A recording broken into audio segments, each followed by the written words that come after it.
So friends, good morning.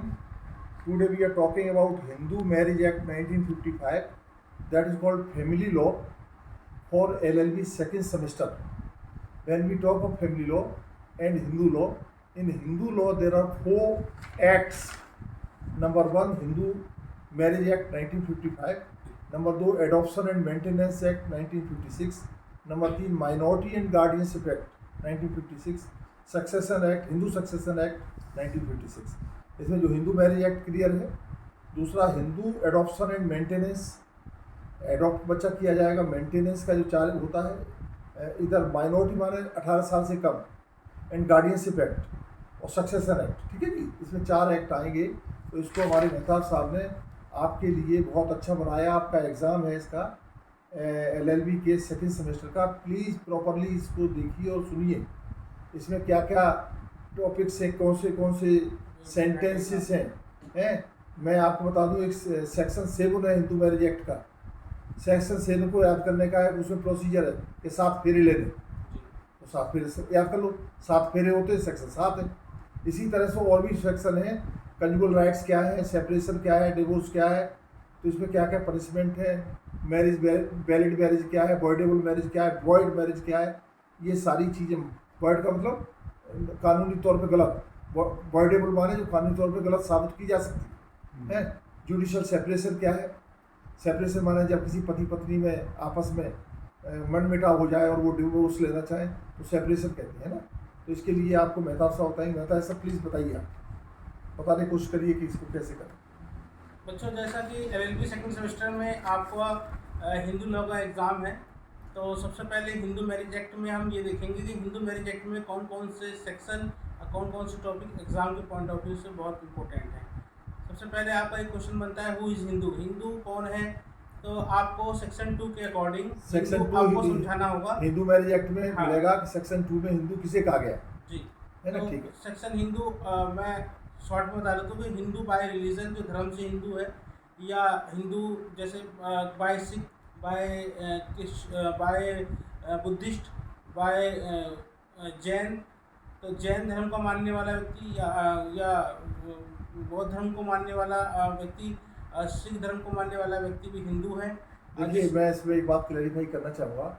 Under article 25 of the constitution of India, यहाँ पे जो हिंदू धर्म और हिंदू अलग, कहने का मतलब है जो हिंदू लॉ एक्ट है, मैरिज एक्ट है, उसी के नियमानुसार और जो रिलीजन है जो इंडिया में ओरिजिन हुए हैं, जैसे जैन रिलीजन है, सिख रिलीजन है, बुद्धिज्म है, तो इनके भी जो कानून नियम हैं वो इसी तरह के लागू होंगे. वो रिलीजन अलग है, लेकिन जब लॉ की बात आएगी तो 1955 का एक्ट लागू होगा. कैसे डाइवोर्स हो सकता है, कैसे मैरिज हो सकती है. हिंदुओं में 7 फेरे लेके मैरिज होती है, दूसरे धर्मों में नहीं होती. जैसे बुद्धिज्म में यहाँ नहीं होती, लेकिन वो मैरिज है.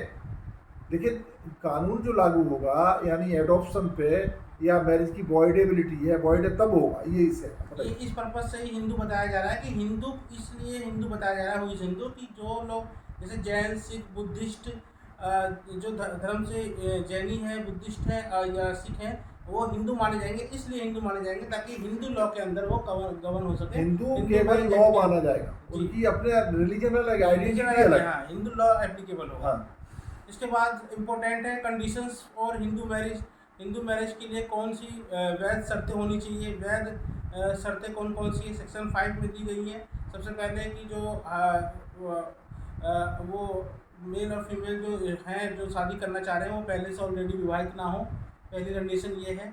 अगर वो विवाहित होते हैं उसके बाद भी शादी करते हैं तो द्विविवाह या बाइगेमी का ऑफेंस माना जाता है. 494 IPC में पनिशेबल होंगे.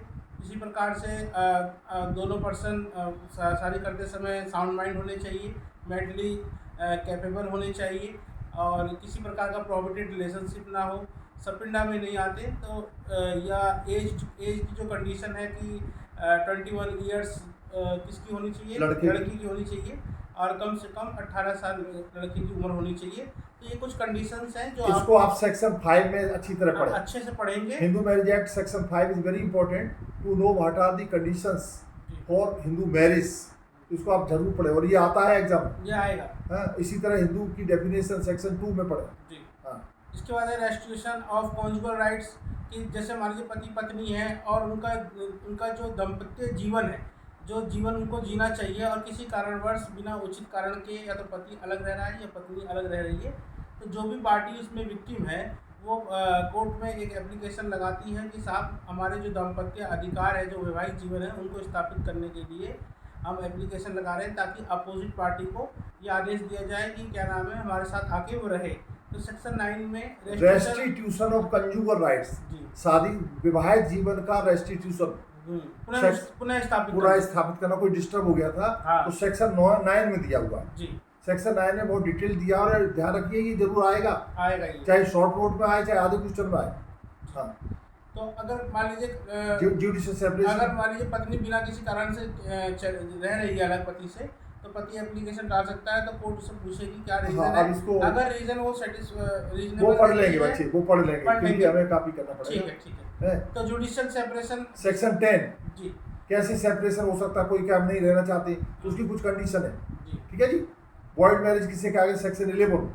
वॉइड का मतलब लीगली वैलिड नहीं है। एब इनिशियो वॉइड मैरिज। हाँ, एब इनिशियो पूर्व जब से हुई है तभी से गलत है। जी। क्या कंडीशन हो सकती है? जैसे किसी में उसमें से एक शादीशुदा है तो वो मैरिज मानी नहीं जाएगी, है ना। इसी तरह से 18 साल से कम है तो मैरिज नहीं मानी जाएगी। वॉइड मैरिज हो गई। Voidable marriage, voidable marriage section 12 में। हाँ, वॉइडेबल का मतलब है वो वॉइड करार दिया गया। कैसे किस तरह बताएंगे मेहताब साहब वॉइडेबल को? जैसे एग्जांपल के तौर पर मान लीजिए कि शादी करते समय अगर कोई बात छिपा ली गई, एग्जांपल के तौर पर कंसील किया गया, बाद में खुल जाए, बाद में खुल जाए और वो लीगल कंडीशंस में आती हो, हाँ, तो वो चैलेंज किया जा सकता है। चैलेंज किया जाता है। लेकिन हस्बैंड वाइफ के ऊपर ये है कि चलिए कोई बात नहीं, जो बात छिपाई गई है हम एक साथ खुश हैं, वो अलग है, हम साथ ही रहना हाँ, चाहते हैं, हाँ, तो कंटिन्यू कर सकते हैं। तो इस प्रकार से वॉइडेबल मैरिज जो आपके ऑप्शन पर ऑप्शनल है, लेकिन वॉइडेबल है, वॉइडेबल आप वॉइड करा भी सकते हैं। और वॉइडेबल करार दिया गया उसके बाद डिवोर्स होता है सेक्शन 13। जी। सेक्शन 13 में डिवोर्स की क्या कंडीशन है, क्या है, कैसे है। और डिवोर्स भी दो तरह से, एक तो लीगल, दूसरा